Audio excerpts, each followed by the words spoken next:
Pietro Antonio Vettor, come è nata l'idea di aprire questo negozio di abbigliamento? È stato un seguito,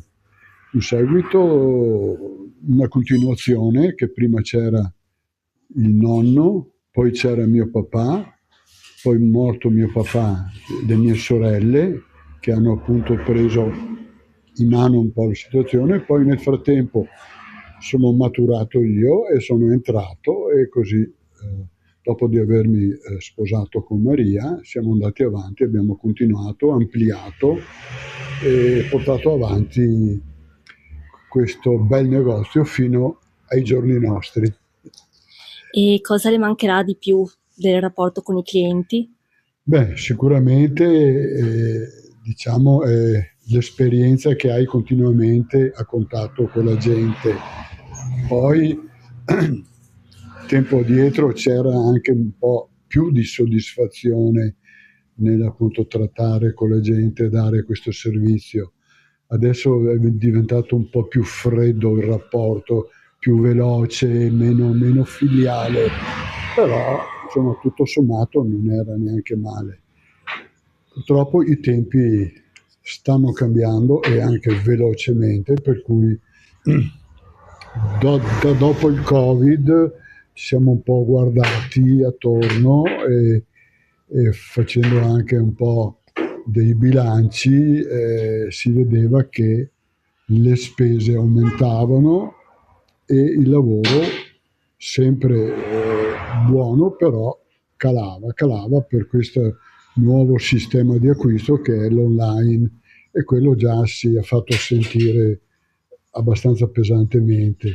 Abbiamo fatto anche noi dei tentativi col discorso online, ma o fai una cosa o fai l'altra, per cui alla fine poi, visto anche l'età che avanza, io e mia moglie abbiamo con i figli deciso di fare questa scelta di concederci del tempo più libero per fare i nostri hobby, per continuare un po' così, e abbiamo deciso così di fare una grande svendita e chiudere il negozio.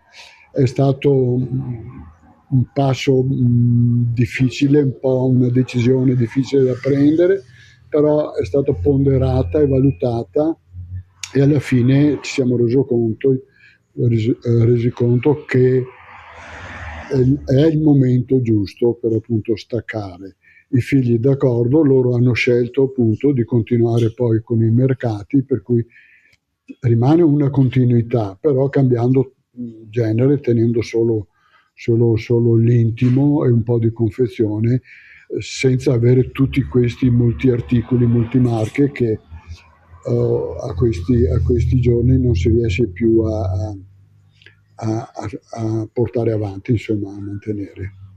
E qual è il ricordo più bello che si porta di tutta questa esperienza in questi anni? Oddio, ricordo più bello, diciamo, ci sono diversi bei ricordi. Per esempio, quando abbiamo rifatto tutto il nuovo negozio in due strati, quando abbiamo inaugurato il nuovo negozio, e là c'è stata una bella affluenza di gente riconoscente qua e là, che ci ha apprezzato, per cui ecco, quella è stata una soddisfazione, eravamo rimasti molto molto contenti. E poi ogni tanto succede che vengono a ringraziarti, ti